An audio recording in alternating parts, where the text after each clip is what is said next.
Yeah, it was a good time. So, well, I'm looking forward to getting into your life and Yeah. all the coaching and the good work that you do, spiritual mentorship.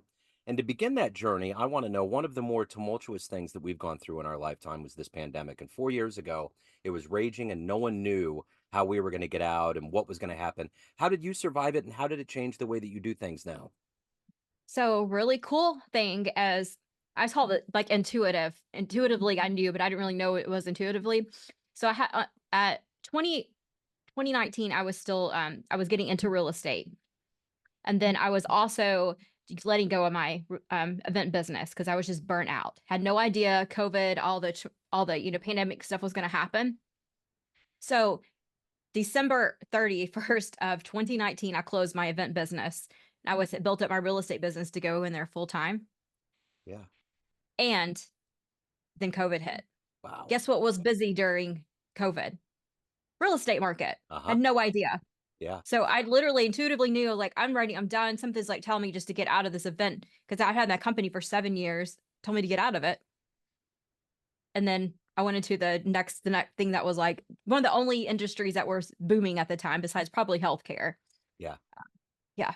Wow, that's wild. That's wild. So, let me ask you this. If someone was if it like right now in 2024, if you were to get put in front of a bunch of grade school kids at career day and one of the kids wanted to know what you did for a living, what would your answer be? How would you answer them? Yeah. So I help people for grade school kids. Oh wow. I help people who are feeling not so great about themselves feel better about themselves by going and unlocking things that happened to them when they were a kid.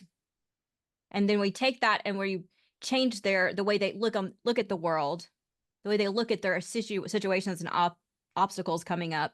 We change their mind around it to look at it a different way. So, what did you want to be in the third grade? What was your dream? Oh man, third grade, let's see. I probably wanted to be an actress still. Okay. Okay. So, how did you get to this point in your life? How did you evolve to this point where this is kind of your calling? Take me back to where you were born and raised, and what were some of the foundational seeds that were planted?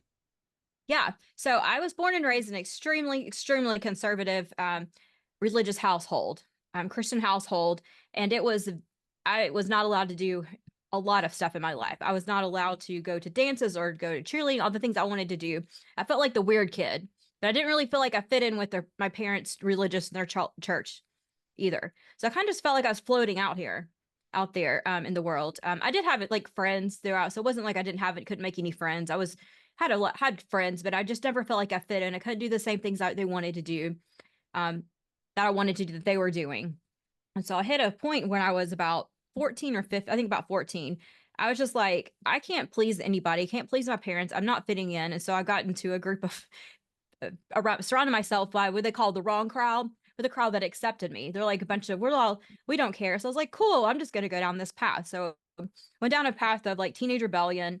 A lot of it was pretty normal stuff. A lot of it was definitely traced back to my rebelling against my the authority, rebelling against my parents. They're religious. I felt like a cult, like cultish at the time. Their philosophies and the way they wanted who they wanted me to be. I just couldn't be that person because it wasn't me. So that transitions into my adulthood. So going through all of that, when I got to, I guess, 30 in my mid 30s, I was like, I'm just not happy. I'm like, I have what I need. I had a good like a relationship with now my husband. I was having issues with my daughter too, but we were all just colliding. And so I was like, something's got to change. So I had a rock bottom moment with that. I'll just put it that way. And then decided that I've got to do some changes. So I started getting more into self-help, self-mentor. I was like, oh, what is self-help? I've been in therapy pretty much on and off since I was 14. There's always something wrong with me. Was the theory like when I was going through therapy as a teenager? We'll fix her. It's like almost like a fix me type of situation, as opposed to why is she acting out this way? So I never really dealt with that in my life. It was always like, I need to be fixed. I need to be fixed. Why am I not like this? And so after I started doing that and I decided after real estate, we moved to Florida. I was like, I did not like the real estate market here at all. I didn't like working in it. It was just felt very unethical. The clients and the agents that were being attracted to me. And I realize now that I was attracting probably the wrong people because of my mindset. with it. Yeah. So I ended up even leaving real estate. And then I decided this was 2001. Yeah, 3 years ago, a little over 3 years ago. I left real estate and I wanted to go into coaching, business coaching. And I had this limiting mindset. I was like, don't know what I'm doing. I haven't opened up like millions of dollars of business, profitable businesses and stuff. I don't know how to coach people. I was like, that's just, excuse me, bull. Like that is completely not true.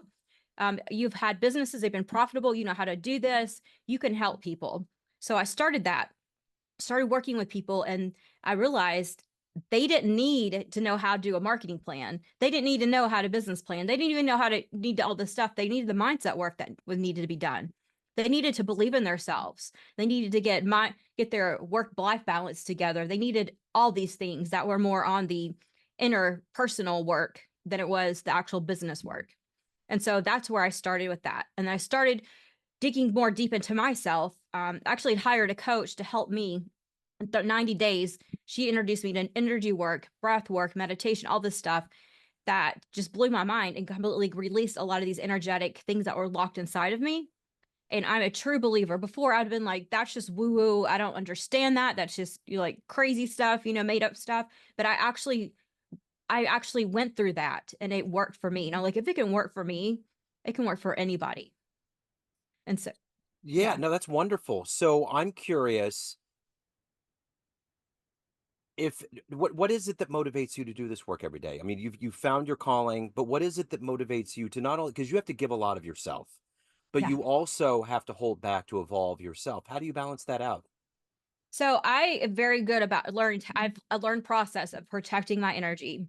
Um, Literally, physically will protect my energy with energetic things going down. But also I realized that, and it's really funny because most of the clients that come to me, I've been in their situation or in their steps. I work with a lot of women that have been single moms, or they are business owners, or they've had traumatic things happen in their lives, or their parents told them they weren't worthy of the life that they have. So I work with a lot of that. So that's I'm able to see how far I've came on that to be able to guide them. But I protect myself in a way to knowing that just because their issues are coming up doesn't mean that's something I need to revisit within myself. But it also lets me know there's some things that if this is triggering me talking to them, maybe I need to go back and do some extra healing on it. So they're literally my best teachers. Yeah. It's Who's kind of been a like kids hero are. for Yeah. Yeah, who's been a hero for you? You've obviously needed to have inspiration and good people around you. Who has been that for you? So I have three heroes that I aspire to be. Oprah's number one. I love her. Absolutely think she's fabulous. Um, Dolly Parton has the heart and soul of anyone that yeah. I keep saying once I meet Dolly Parton, Dolly, if you're listening to this, I will grab on and like she has to be my friend. And then the third one is I love Gabby Bernstein. She's been a big influence in type of the spirituality portion that I bring into my business and guiding through. Just her heart and soul and mind is amazing. So of all of these people you mentioned, and Yeah. maybe anybody else in the world, if you could meet one person, Oh, who is it Dolly gonna be? Parton. That's what I figured. Okay. Yeah. I I just had to make sure. So Yeah. what has been one of the most challenging yet savoring client success stories that you've been involved with? Oh man. I have helped my clients literally manifest the job that they were exactly looking for, down to every single thing. Like really, and that was really, really cool to see that. I've seen clients go from making more money and less work, get off that little hamster wheel of hustle that I was on, a lot of people are on, and just basically they're working half the amount of hours and they're still making the same amount of money, or not, if not more. Yeah. And so seeing that get the life balance back, it's just so amazing. So you have to help your clients. You have to give out good advice or good um just good ways of getting what they want. But for you, what's the best advice you've ever gotten?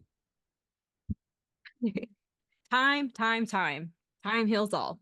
Like, Yeah. give it time. Yeah. Yeah. Instead of just reacting to something immediately, especially when people say stuff about you or that is not true, just let them dig their grave in, because the people around you that know you, that really matter the most, are going to know the truth. And the truth does come out. I've seen it Yeah. happen multiple times in things. Yeah. It's kind of that karmic principle. It's always going to come out in the wash one way or another. You Yeah. know, it just is. So, of everything that you've done and evolved and become and achieved in your life, what are you the proudest of? What I'm doing now, I get to help people.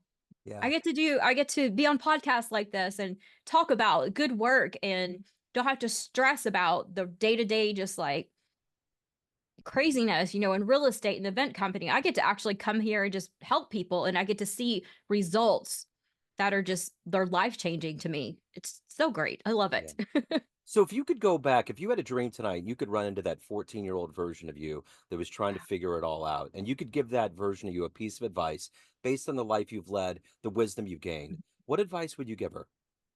Keep being who you are and don't let everybody dim your light. Don't let them start dimming you. Don't let them start telling you who you are and what you're supposed to be. Keep being who you want to be.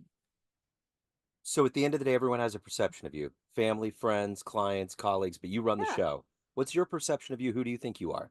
I think I'm amazing now.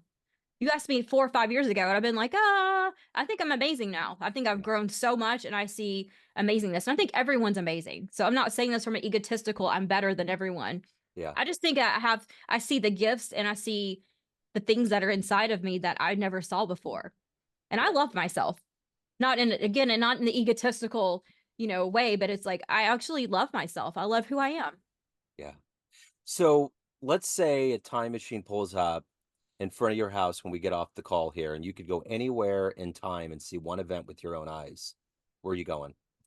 I don't know if I want to. I think I Okay. want to stay in the present. I'm Okay. honestly, I don't want to go back. I don't want to go to the future because I just want to stay in the present moment. I That's a strive so great hard to answer. be in that. That's a great answer. I've asked this so many times and I've never heard that, and that's very, very telling. That's very, Yeah. very nice. And I think sometimes people get afraid in the Back to the Future thing where you could send like a ripple in time, and it's more of just really witnessing it without messing with anything. Right. But I get it. It's like live in the now. I tell my son to do that all the time. Just live in the right now. Let's not worry about all these things that are going to come up. Let's just be right now. That's just anxiety waiting to happen. Yeah. We don't know what's happening. And I think it's like what 90% or 99% of what we think is going to happen doesn't. Yeah. Yeah. It's true in my life. Yeah, right. No, I get it. I had a friend tell me one time that he would usually get anxious to go to family gatherings for his in-laws, and he finally got to the point where he had no expectations. Yeah. Anytime he went in, he had no expectations, and it was the greatest thing in the world because at that point, you're not envisioning anything. You're just going in with a blank slate. Yeah, exactly. So, Just see what happens, what comes to you. yeah. Be amazed and miraculous. I mean, all these miracles happen daily to us. And we don't recognize them because we're so focused on the future or the Yep. past. So if we stay present, we start enjoying life. What is that saying? There's a saying where it says anything that you really want in your life is right in front of you. It usually is right in front of you, but we're so Yeah, clouded over by all of yeah. these things. So speaking of right in front of you, if anyone out there wants to reach out, hire you, learn more about what you're doing, any of the good business, where do they go? My website's the best place to go. I'm gonna spell this out. It's ALICIAFARRICIELLI.com. AliciaFarricielli.com. They can find me on pretty much all the socials. I don't think I'm active on Twitter or X, whatever that is now. Yeah. But pretty much everything else I am. Yeah. Whoever that is, whatever that is. I don't know what it is today. Yeah. What letter it's going to be tomorrow. Yeah. This has been wonderful. Thank you for being so open and honest. I love your answers and best of luck with everything. Thank you so much for having me on here. Absolutely. Thank you. Take care. See ya.